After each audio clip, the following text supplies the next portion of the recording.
The first snowflake fell straight down, slow and quiet, but the mountain boy was already awake. He stood high above the village, pressed against the cold stone of the mountain wall, watching the sky change color.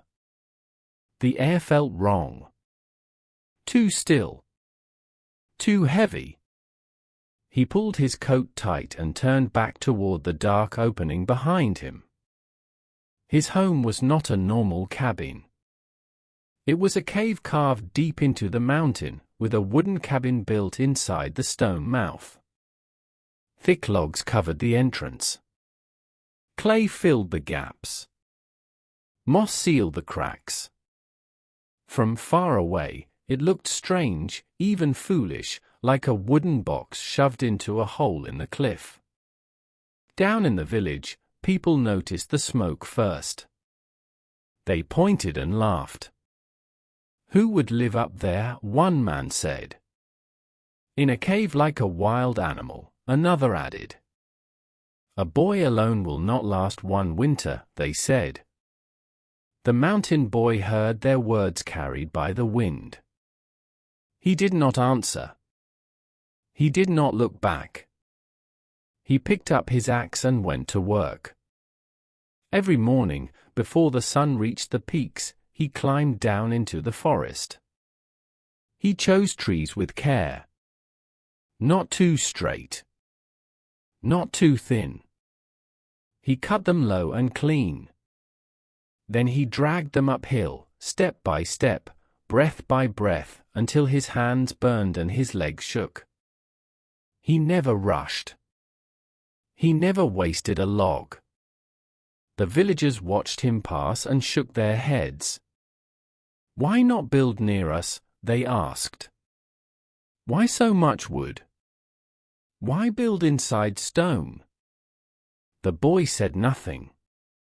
He kept building. He shaped the logs into curved walls, not flat ones. He built a roof, then another roof under it, leaving space between them. He lined the floor with stone, then wood, then thick fir. He carved small holes in the rock above, narrow and hidden, then covered them with bark and snow. He dug a tight passage behind his bed that led deeper into the mountain, dark and unseen. To the villagers, it looked useless. "A cave will freeze him," they laughed. "The wind will trap him. He is scared of people," they said. But the mountain boy was not scared. At night, he sat outside his cabin and listened. The mountain spoke in small sounds. Ice cracking. Trees bending. Wind changing its path.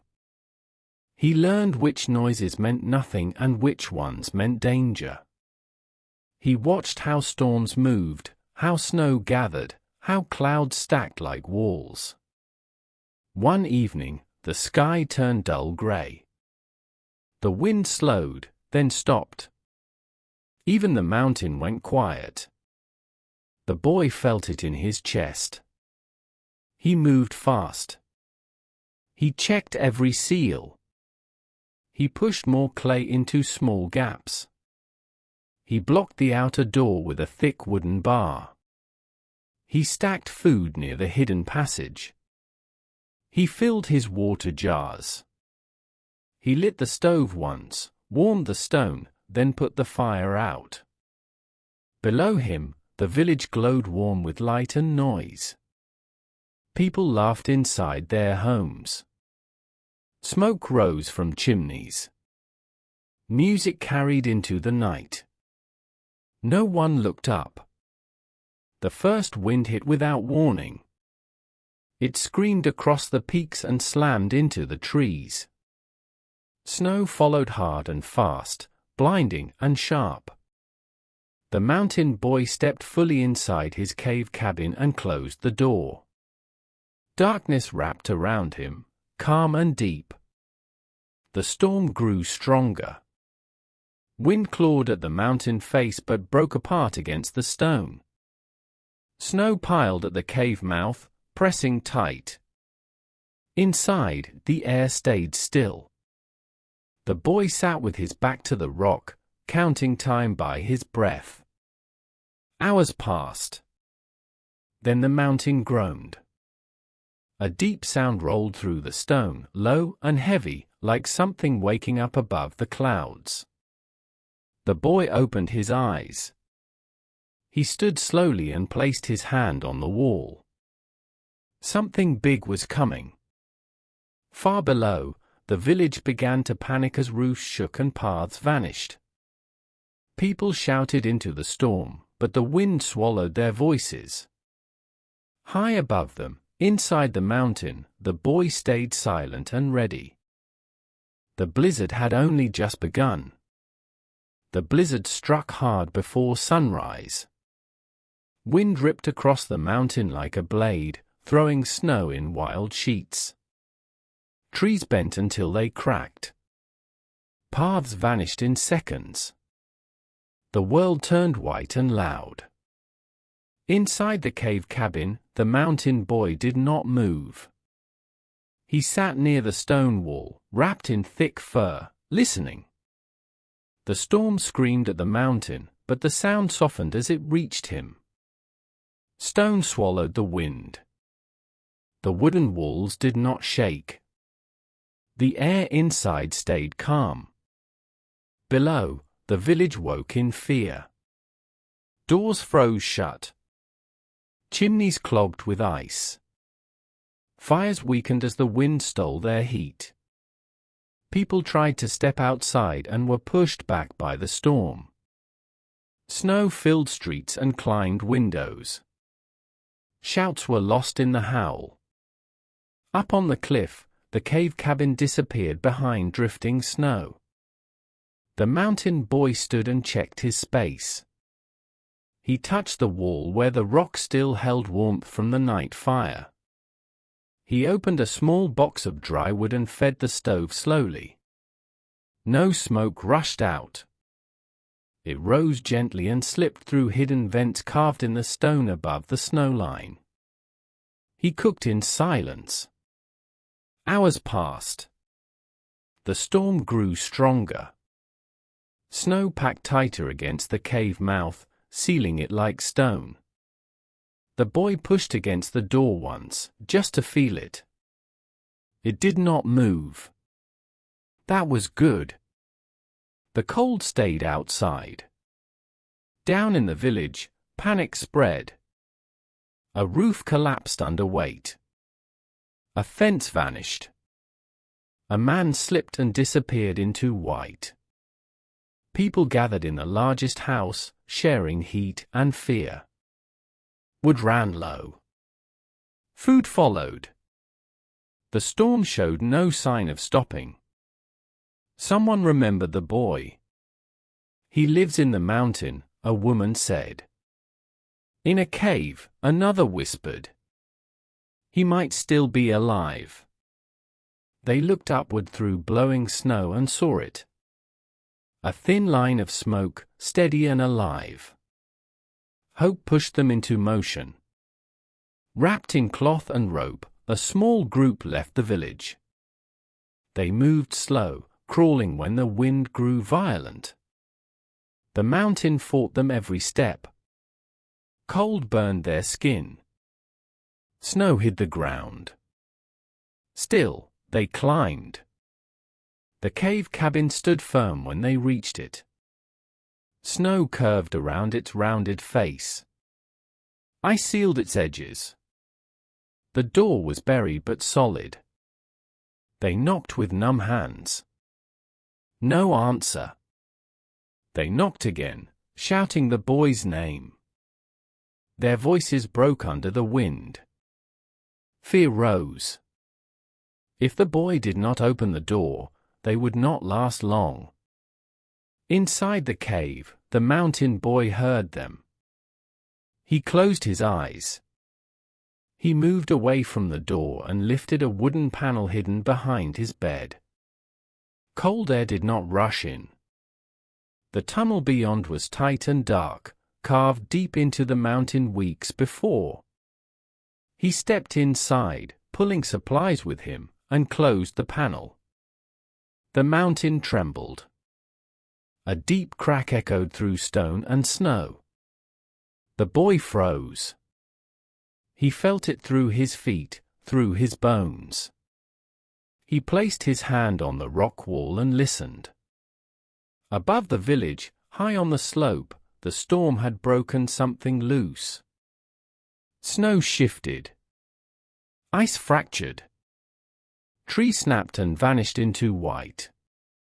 The sound grew fast and heavy, like thunder rolling downhill. The villagers at the cave turned in horror. The ground shook. An avalanche was coming.